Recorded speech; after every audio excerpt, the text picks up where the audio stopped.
Friends, last time जब हमने video किया था तो उसमें जो छोड़ा था जहां से हमने वहीं से आगे हम शुरू करेंगे।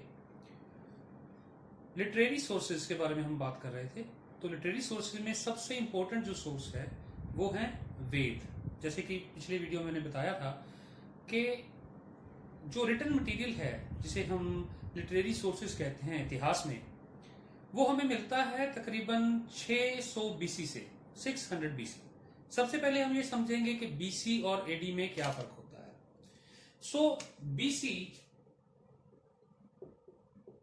जो है वो है बिफोर क्राइस्ट, यानी बिफोर क्राइस्ट,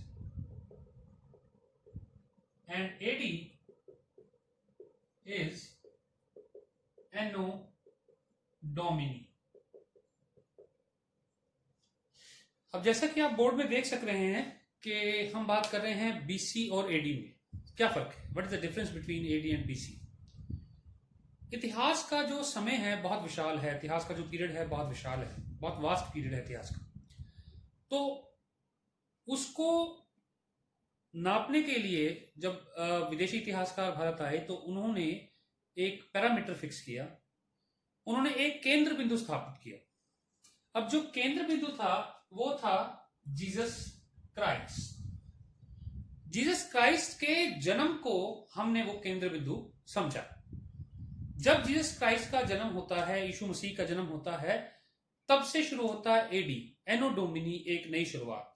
ऐसे लोगों में भ्रम है, किसी आफ्टर डेथ कहते हैं, लेकिन ऐसा कुछ नहीं है। ये उनके जन्म से एक नई शुरुआत हुई जिसे हम कहते हैं एनो डोमिनी। और उनके जन्म से पहले का जो समय था उसे हम कहते हैं बिफोर क्राइस्ट, यानी ईसा मसीह के जन्म से पहले का समय। तो ये जो समय है ये पहले का समय, और ये जो समय है ये आने वाला समय। सो स्टूडेंट्स, हमें ये समझना है कि इसको कैसे हम देखेंगे, कैसे समझेंगे। अब देखिए, ये जो समय है ये चलता है रिवर्स ऑर्डर में। जैसे हम यहां 5, 4, 3, 2, 1 एंड 0, और ये जो समय है ये बिल्कुल सही चलता है 1, 2, 3, 4, 5। सो हमने ये समझना है कि जब हम बीसी की बात करेंगे, यानी बिफोर क्राइस्ट की बात करेंगे, ईसा पूर्व की बात करेंगे, तो हम रिवर्स ऑर्डर में चलते हैं। जैसे क्या घटित हुआ 600 बीसी, फिर आएगा 599 बीसी, 598, 597, ऐसे चलेंगे। लेकिन जब हम एडी में आ जाएंगे तो वो जैसे आज हमारा चल रहा है 2020 एडी, सो 2020 एडी सन जो हमारा चल रहा है, तो उस हिसाब से हम जो है उसको चलाएंगे। सो इतिहास को समझने के लिए पहले ये एक बेसिक टर्म थी जो मैंने आपको समझाई, जिसे कहते हैं बीसी एंड एडी।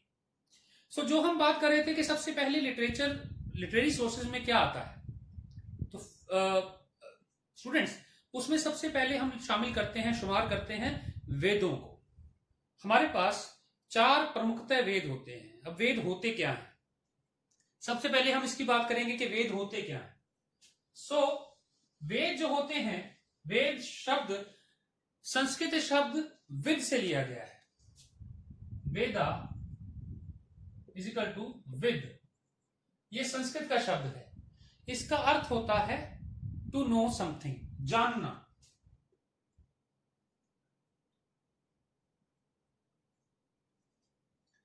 अब एक क्यूरियोसिटी होनी चाहिए कुछ जानने की, तो वेद उसी क्यूरियोसिटी को हमारे सामने प्रस्तुत करते हैं। सो वेदों में हम 4 वेदों की बात करते हैं। हमारे पास 4 वेद हैं, 4 उपवेद हैं, और बहुत सारे ग्रंथ हैं जिनके बारे में हम आज डिटेल में बात करेंगे। तो first of all we start with our first Veda, या हम जब बात करेंगे तो इसको संहिता में डिवाइड करेंगे। तो वेद संहिता, संहिता कलेक्शंस होती हैं, जो लिटरेचर की कलेक्शन है, कविताओं की, छंदों की, उनकी जो कलेक्शंस हैं उन्हें हम कहते हैं संहिता। तो उससे पहले हम आगे बढ़े, लेकिन पहले सब हम बात करेंगे हमारे पास 4 वेद कौन कौन से हैं। सबसे पहले जब हम बात करेंगे, हमारा फर्स्ट वेद है ऋग्वेद।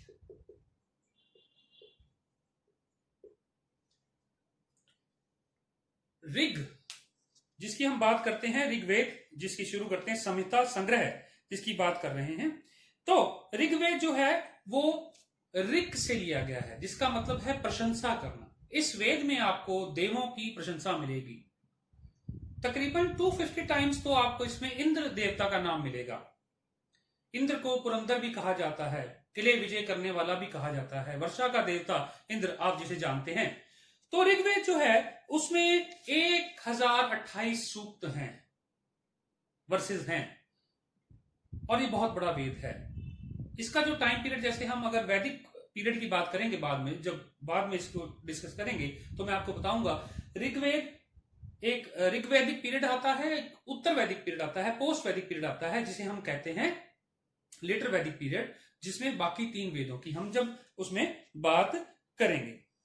तो ये जो वेद है ऋग्वेद, इसके 10 मंडल हैं। 2 से 7 तक जो मंडल हैं वो प्राचीन माने जाते हैं, और उसके बाद के बाकी जो बचते मंडल हैं, यानी मंडल इज इक्वल टू चैप्टर, तो जो जिन चैप्टर्स में वो डिवाइड किया गया है उसे हम मंडल कहते हैं। तो ये जो मंडल हैं ये 10 मंडलों में विभाजित है पूरा जो है ऋग्वेद, जिसकी हम बात करते हैं। अब सबसे बड़ा प्रश्न यहां ये आता है कि ऋग्वेद जिसकी बारे में हम बात करते हैं, ये पहले और बाद में कैसे रचा गया। तो स्टूडेंट्स, हमें यह समझना चाहिए कि वेद कोई एक दिन में या कुछ पलों में लिखने वाली चीज नहीं है। वेद ज्ञान का एक ऐसा भंडार है जिसे लिखने में कई वर्ष, कई समय जो व्यतीत हुआ। कई ऋषियों ने अपना जो कंट्रीब्यूशन है इसमें डाला है लिखने में इसको, वेद। जो 10वां मंडल है ऋग्वेद का, वो हमें वर्ण व्यवस्था के बारे में बताता है। वर्ण व्यवस्था जो होती है वो है, डिटेल में हम नेक्स्ट जो वीडियो करेंगे उसमें बात करेंगे वर्ण व्यवस्था क्या होती है। वर्ण वैसे शब्द हम जो है वो रंग के लिए लेते हैं, कलर के लिए लेते हैं, जैसे गौर वर्ण या श्याम वर्ण। तो गौर वर्ण मतलब गोरा रंग, और श्याम वर्ण मतलब काला रंग जिसे हम कहते हैं। लेकिन बाद में इसको कैसे डिफाइन किया गया वो बात, उसकी बात जो है बात हम बाद में करेंगे। वेदों को अपुरुषस्य भी कहा गया है, मतलब ये पुरुष के द्वारा रचित नहीं हो सकते। कहते हैं कि ये सीधा ब्रह्मा जी से ब्रह्मा जी से मनु को दिए गए, और मनु से ये सोसाइटी में आए जो वेद हम जिनके बारे में हम बात करते हैं। सेकंड जो हमारा वेद है वो है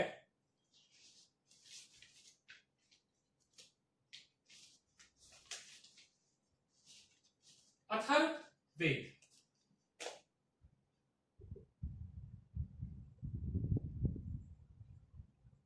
अथर्ववेद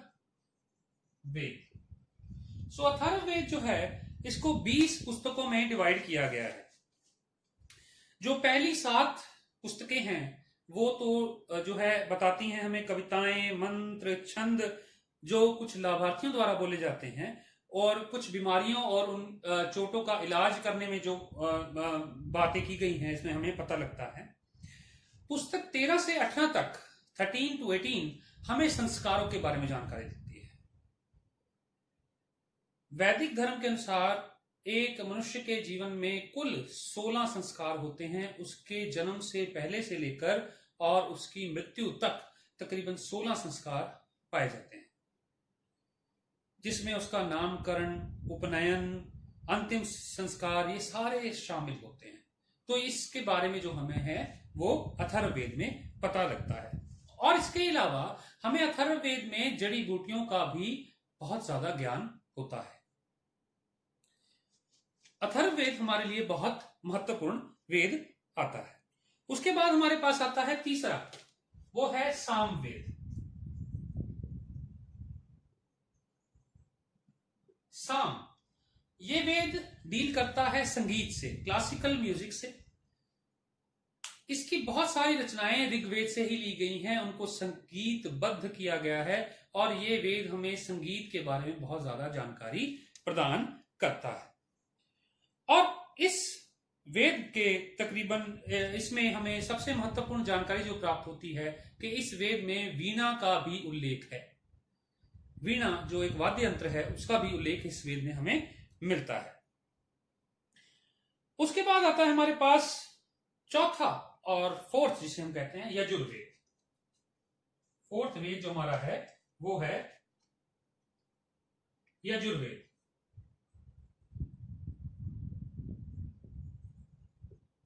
अब यजुर्वेद जो है इसके दो भाग हैं मुख्यतः, एक शुक्ल यजुर्वेद, दूसरा कृष्ण यजुर्वेद। इन दोनों भागों में हम इसको बांटते हैं, लेकिन हमें इससे प्राप्त क्या होता है अब ये देखिए। अर्थात यजुर्वेद का अर्थ है अनुष्ठानों के लिए यज्ञ सूत्रों का संग्रह, जो है उसे हम यजु या यजुर्वेद के नाम से जानते हैं। अब यजुर्वेद में जो यज्ञ किए जाते हैं, जैसे वाजपेय, राजसूय, इन यज्ञों में जो मंत्र आहुतियां जो दी जाती हैं उसके बारे में हमें विस्तार पूर्वक जानकारी जो है वो प्राप्त होती है। उसके बाद हम बात करते हैं आगे जब हम बात करते हैं कि इसके अलावा हमें क्या प्राप्त होता है। अब हमने 4 वेदों की बात की तो 4 उपवेद भी हमें मिलते हैं। अब वो उपवेद कौन से हैं हम उसके बारे में चर्चा करेंगे। सबसे पहला जो उपवेद है वो है धनुर्वेद। धनुर्वेद, अब नाम से ही आपको पता लग रहा होगा कि ये धनुर्विद्या, आर्चरी में जो है उसके बारे में हमें महत्वपूर्ण जानकारी प्रदान करता है। उसके बाद हमारे पास है गंधर्व वेद। गंधर्व वेद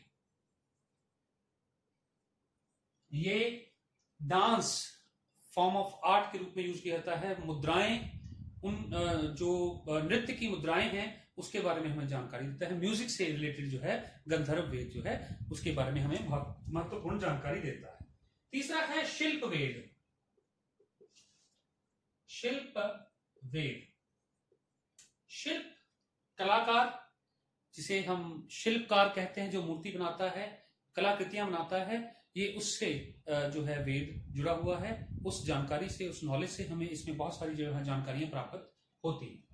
नंबर 4 हमारे पास है आयुर्वेद। इसके बारे में आप आई होप सब जानते होंगे। आजकल तो इसकी वैसे बहुत महत्वता है क्योंकि पेंडेमिक चल रही है। तो आयुर्वेद जो है बहुत महत्वपूर्ण वेद है। ये ऋग्वेद का एक पार्ट है, सब पार्ट है। और इसकी महत्वता आपको पता है कि जितनी भी जड़ी बूटियां, दवाइयों की हम बात करते हैं, उन सब में से आयुर्वेद का जो है हम बार बार जिक्र जो है अपने जीवन में करते रहते हैं। ये भारतीय खोज है, इसीलिए हमें इस पर गर्व होना चाहिए। उसके बाद हम बात करेंगे नेक्स्ट, तो अगला हमारा है वेदों को समझने के लिए कुछ वेदांगों की रचना की।